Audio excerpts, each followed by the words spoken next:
Una de las cosas que nos encanta es la idea de que Dios tiene mensajes personalizados para nosotros y que esos mensajes llevan a una excepción de lo que Dios ya dijo. Y la verdad es que no es así. Normalmente Dios va a venir a hablarnos, pero nos va a hablar de las cosas que Él ya nos dijo. Y estas son figuras que se repiten constantemente en la Biblia, y ese es nuestro privilegio y esta es nuestra ventaja.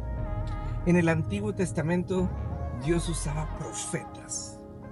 En el Nuevo Testamento y en lo que aplica el día de hoy, Dios usa la profecía. A lo mejor ya no usa a la figura del profeta como tal, pero sí usa la profecía. Pero mucha gente confunde la profecía porque la profecía para muchos significa ese mensaje oculto especial para nosotros y que por lo general tiene más que ver con nosotros que con la palabra de Dios. Y ahí es en donde nos perdemos y donde nos confundimos.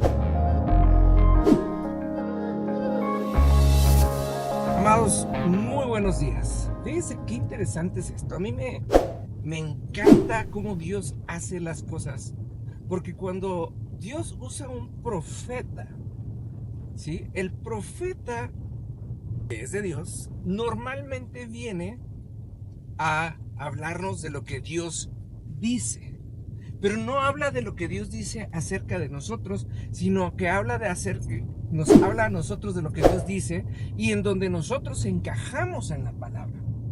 En el Antiguo Testamento hay un profeta precioso que se llama Samuel. Hay muchísimos y la Biblia habla de muchísimos y los enumera y los llama por nombre, pero a mí me encanta Samuel, porque Samuel es este reflejo de la voz de Dios sin sesgos, es decir, no hablaba de las cosas que le convenían o que le podían funcionar a la gente, sino que hablaba específicamente de lo que Dios había dicho y de lo que a lo que Dios se estaba manteniendo y no sé si esté bien o aplique el término aferrando a las cosas que Dios ya, o sea, Dios decía por aquí es. Entonces, Samuel es la historia de Samuel empieza, porque hay una historia de su madre y del nacimiento de Samuel, pero la historia de Samuel empieza cuando Dios viene un día más bien viene una noche y le llama y le dice Samuel, Samuel, y Samuel entiende, número uno, que es una voz de autoridad y la única autoridad que conoce Samuel en ese entonces es la del sacerdote Elí, y Samuel corre con Elí y lo busca y le dice, dime qué pasó, y entonces le dice Elí, no, pues yo no te busqué, y así repetitivamente hasta que Elí le dice, ¿sabes qué? Es Dios quien te está hablando. Y entonces le dice Elí a Samuel, cuando venga Dios y te hable, dile, habla Señor, que tu siervo escucha. Y entonces a partir de ese momento, Samuel no hizo otra cosa más que hablar lo que Dios le decía. No hizo otra cosa más que hablar lo que Dios le decía. Entonces Samuel no andaba complaciendo a las personas con profecías lindas. Samuel andaba hablando a Dios, a las personas, acerca de lo que Dios decía. El día de hoy, y esto está en 1 Corintios 14:1, dice, 1 Corintios 14:1 dice, perseveren sobre todo en el amor, pero también en los dones espirituales, y de los dones espirituales perseveren sobre todo en la profecía. Está diciendo, háblense los unos a los otros de las cosas que Dios dice. ¿Y dónde está escrito lo que Dios dice? En la palabra. Esta semana estamos hablando acerca de este tema, donde la semana pasada abordábamos que Dios sí usa las direccionales, donde Dios usa su palabra para dirigirnos. Dios usó a Samuel para dirigir a su pueblo y puso reyes por medio de Samuel y también los destituyó por medio de Samuel.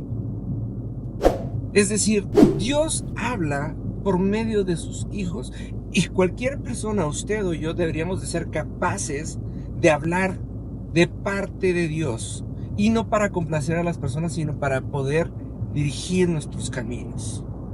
Mire, dice el libro de los Proverbios, En la multitud de consejeros está la sabiduría. Y muchas veces nosotros tenemos que confiar que Dios pone consejeros en nuestra vida que nos van a hablar de parte de Dios, pero que nos van a hablar ahora sí que con la voz y la palabra de Dios. Y una de las cosas que a mí me llama mucho la atención cuando he tenido el privilegio de hablarle o de darle consejo a alguien, es una de las cosas que siempre cuando viene la persona y me cuenta sus problemas o me cuentan sus situaciones, ahora sí que Dios automáticamente trae a mi mente y a mi corazón un ejemplo bíblico para que ahora sí que cuando yo le dé respuesta a esa persona que está acudiendo a mí con la necesidad de un consejo, le pueda dar una palabra que viene como respuesta de Dios y obviamente también su aplicación en muchas de las ocasiones. Entonces, amados, usted y yo nos la pasamos buscando una respuesta personalizada de Dios que nos haga brincarnos las reglas. Cuando Dios nos dice, yo te voy a dar la palabra que te alinee y que te traiga de regreso al redil para que tú puedas vivir una vida increíblemente sana, sin problemas, llena de mi abundancia y donde camines confiado porque estás bajo los ojos de Dios. Así que, amados, se los voy a dejar de tarea. Nos vemos mañana. Y qué rico saber que Dios no quiere hacer excepciones, sino que nos quiere alinear a todos, amados, a la regla de la abundancia, de la bondad y del favor de Dios. Hasta mañana.